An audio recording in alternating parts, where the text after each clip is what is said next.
नमस्कार दोस्तों, मैं हूं ममता तिवारी और आप सभी का स्वागत करती हूं मेरे चैनल ममताज वे में। कैसे हैं आप सब? आप सभी को रामनवमी की हार्दिक शुभकामनाएं। तो चलिए दोस्तों, आज हम इस वीडियो में जानेंगे विसर्जन विधि, जानेंगे कलश विसर्जन कब करें, विसर्जन में क्या नारियल को विसर्जित करें या अपने पास रखें, नारियल का क्या करें, आप लोग के कमेंट्स आ रहे हैं। और साथ में जानेंगे कि हमें पारण कब करनी है, जो 2 दिनों का व्रत रखे हैं उन्हें कब पारण करनी है और जो 9 दिनों का व्रत रखे हैं उन्हें कब पारण करनी है। पारण से पहले हमें कौन कौन से कार्य जरूर कर लेने हैं, इसी प्रकार के बहुत सारे महत्वपूर्ण बातें आज हम इस वीडियो में जानेंगे। तो आप लोग बने रहिए मेरे साथ मेरे चैनल पर। अगर आपको मेरा वीडियो पसंद आता है तो प्लीज़ आप मेरे चैनल को सब्सक्राइब कर दीजिएगा, बेल आइकन को प्रेस कर दीजिएगा, जिससे कि मेरे वीडियो के नए नोटिफिकेशन आप सभी के पास सबसे पहले पहुंचे। तो चलिए शुरू करते हैं और जान लेते हैं सभी महत्वपूर्ण बातें। तो सबसे पहले आपको बता दूं कि आज रामनवमी के दिन ही कलश विसर्जन हमें करनी चाहिए, क्योंकि जो दुर्गा जी का हम कलश रखते हैं ना, कलश स्थापना किए रहते हैं, वो नवमी के दिन ही कलश हिलाते हैं। ठीक है, 10वीं के लिए आप लोग मत छोड़िएगा आज के दिन। और दीपक भी आज माता के पास जलने दीजिएगा। कलश तो हम हिला देते हैं, विसर्जन मतलब देखिए आज के दिन उठाकर ले जाकर हमें जल प्रवाहित नहीं करना है, कहीं झाड़ी वगैरह में नहीं रखना है। जिनको जल नहीं मिलता वो इधर उधर झाड़ी में भी रख देते हैं जहाँ पैर ना पड़े किसी का। तो आज वो सब कार्य हमें नहीं करनी है, आज केवल हमें कलश को हिला देनी है। हिला देने से ही विसर्जन विधि माना जाता है। तो आप लोग कलश को हिला दीजिएगा। उसके बाद भी आप लोग जो अखंड ज्योति जल रहा है ना, वो ज्योति जलने दीजिएगा। जब तक दुर्गा जी का मतलब वो चौकी हम पूरी तरीके से हटा नहीं देते तब तक दीपक को मतलब बुझने नहीं दिया जाता है। ऐसे तो विसर्जन हो जाता है, फिर भी आप लोग दीपक जो है जलने दीजिएगा। ये भी हो गया। अगली चीज़ क्या है कि आप लोग पूछे हैं कि दीदी कलश के ऊपर जो हम नारियल रखते हैं उसका क्या करें। तो कलश के ऊपर जो नारियल रहता है, देखिए उसमें हम सभी देवी देवताओं का आवाहन करते हैं कलश के जल में और नारियल के साथ। तो कई लोग है ना विसर्जित कर देते हैं, लेकिन हम लोग के तरफ विसर्जन नहीं किया जाता है। उस नारियल को आंचल में, अगर पंडित जी आपके यहाँ कलश स्थापना करवाए हैं तो उनसे आंचल में महिलाएं ले लेती हैं, या जो 9 दिनों का व्रत रखें अपने हाथ में प्रसाद के रूप में उसको ले लिया जाता है। और घर के लोग उसी दिन नहीं फोड़ते हैं, कुछ दिनों के बाद प्रसाद के रूप में हम लोग ग्रहण करते हैं उसको। जितने भी आपके घर में परिवार के सदस्य सभी को दिया जाता है और वो प्रसाद के रूप में खाया जाता है। अधिकतर गोला ही चढ़ाते हैं, ठीक है, सूखा वाला नारियल, लेकिन आजकल लोग पानी वाला ही चढ़ाते हैं। तो आप देख लीजिएगा। और कई लोग है ना जल में विसर्जन कर देते हैं, लेकिन उसको नहीं करनी चाहिए, क्योंकि उसमें सभी देवी देवताओं का शक्तियाँ उस नारियल में आ जाती हैं। तो घर के लोगों के लिए अच्छा होता है, हम खा सकते हैं। ये भी हो गया। अगली चीज़ क्या है कि उसके ऊपर जो चावल वगैरह है पक्षियों को दे दीजिए, या आप ब्राह्मण को भी दे सकते हैं। ब्राह्मण ले जाना चाहते हैं तो दे दीजिए, या अपने छज्जे पे या कहीं ऐसे जगह रख दीजिए जहाँ पक्षी जो है खा लें। उसमें का सुपारी और जो हल्दी वगैरह है आप चाहें तो विसर्जन कर सकते हैं। सुपारी का विसर्जन मत करें, पैसे का विसर्जन ना करें। वो सभी चीज़ें हम दोबारा इस्तेमाल कर सकते हैं, और पैसा जो है ब्राह्मण को दे सकते हैं। सुपारी है वो हम दोबारा धोकर गंगा जल से शुद्ध करके या ऐसे भी इस्तेमाल कर सकते हैं। ये भी हो गया। अगली चीज़ क्या है, जितने फल वगैरह चढ़े हैं आप चाहें तो ब्राह्मण को दे सकते हैं और खुद उसमें से कुछ प्रसाद के रूप में रख सकते हैं। और फूल फल जितना ही चीज़ वहाँ पे चढ़े, फूल वगैरह, वो माला, वो सभी चीज़ें आप जो है विसर्जन करेंगे। और माता को जो ही आपने श्रृंगार की चीज़ें चढ़ाई हैं उसमें से कुछ जो है ब्राह्मण को दे देते हैं। अगर वो ब्राह्मण आपको मिल जाते हैं आसानी से, तब नहीं मिलते हैं तो वो श्रृंगार की चीज़ें आप खुद इस्तेमाल भी कर सकती हैं, या अपने घर के बहन बेटी को दे सकते हैं। ये भी क्लियर हो गया। और आप लोग का सवाल भी आया था कि दीदी वो ब्राह्मण को देना है जो हम एकम के दिन चढ़ाए थे माता के लिए, वो ब्राह्मण को दे या खुद यूज करें। तो ब्राह्मण मिले तो कुछ दे दीजिए, कुछ रख लीजिए प्रसाद के रूप में। नहीं मिलते हैं तो पूरा रख लीजिए, कोई दिक्कत नहीं है। ये भी हो गया।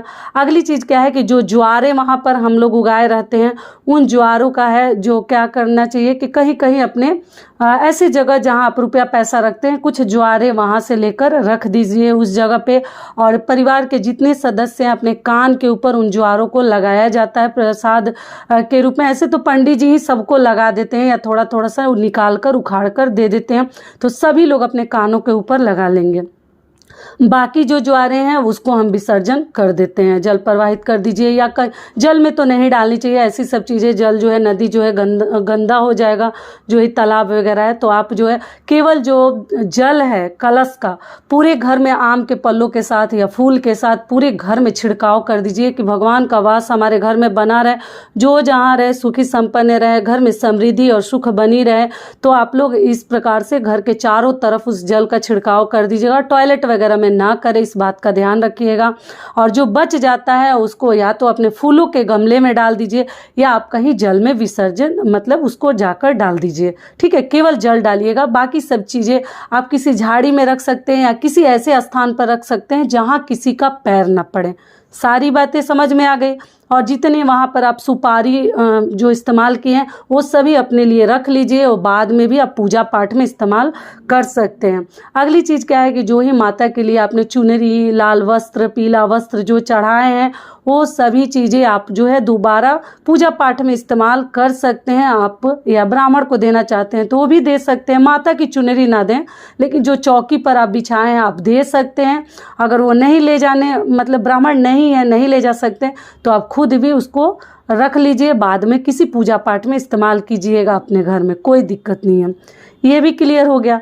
और कलश को हिला दीजिएगा अपनी जगह से दूसरी जगह करके। उसके बाद देखिए सबसे पहले हवन करते हैं, हवन के बाद कलश हिला लेते हैं, उसके बाद जो है हम कन्या पूजन करते हैं। तो जो 9 दिनों का कन्या पूजन मतलब जो 9 दिनों का व्रत रखे हैं उन्हें तो 10वीं के दिन पारण करना है, वो भी मैं बता रही हूँ, ठीक है। तो इतना सब विसर्जन विधि है, ये आपको कर लेनी है।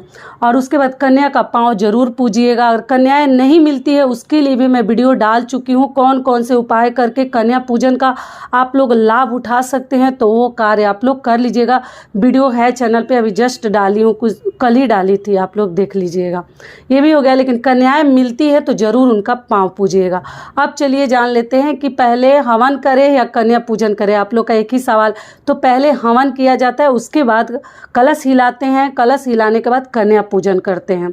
और कन्या पूजन करने जैसे 2 दिन का जो व्रत रखे हैं, केवल एकम के दिन और अष्टमी के दिन, वो नवमी के दिन, आज के दिन जो है कलश हिलाकर, अगर कलश आप रखें घर में तब हिलाकर और जो है आप पारण कर सकते हैं, ठीक है। लेकिन जो 9 दिनों का 9 रात्रि व्रत रखे उन्हें 10वीं के दिन पारण करनी है।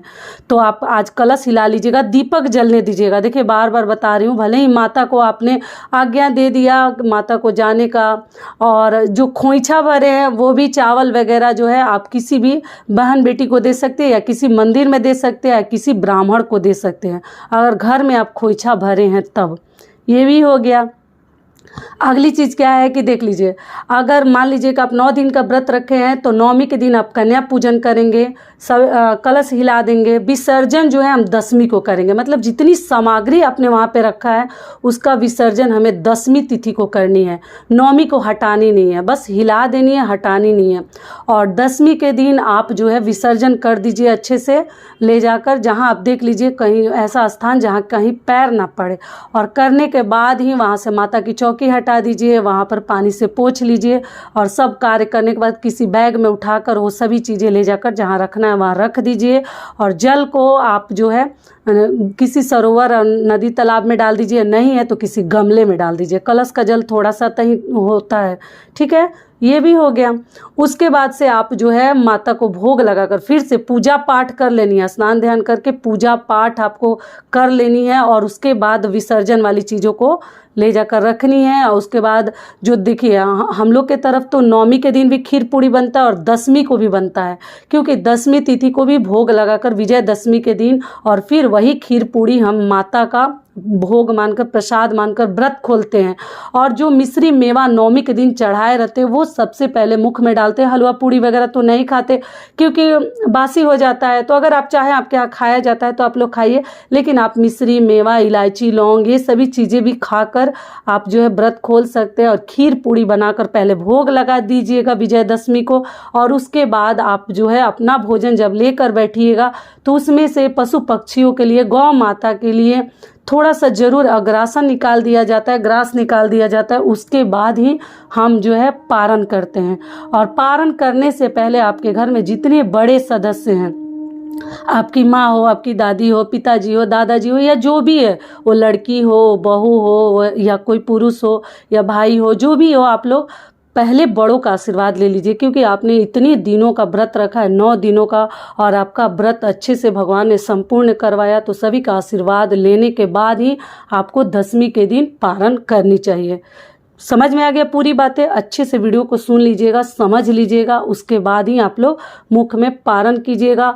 और जो ही आपने प्रसाद वगैरह बनाया पहले दिन ही बहुत अधिक ना खाएं, ये भी मैं बता दे रही हूँ, क्योंकि और गर्म पानी से ही आप पारण कीजिए, क्योंकि गला वगैरह लोगों का ख़राब हो जाता है, 9 दिनों से पेट में कुछ गया नहीं रहता, और फिर ऑयली वगैरह मसाला तेल हम खाने लगते हैं तो नुकसान करता है।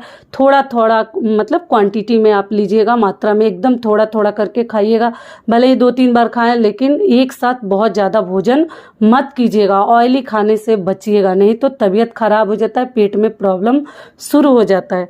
तो सारी बातें आप लोग को समझ में आ गई, पारण की भी विधि बता दी और आपको विसर्जन विधि भी बता दी। तो सारी बातें आशा करती हूँ कि आप लोग को समझ में आ गई होगी। तो ये वीडियो मेरा यहीं तक का था, फिर मिलती हूँ एक नए वीडियो में। तब तक के लिए नमस्कार, स्वस्थ रहिए, सुरक्षित रहिए, और जहाँ कहीं भी रहिए खूब खुश रहिए। प्रेम से बोलिए जय माता दी।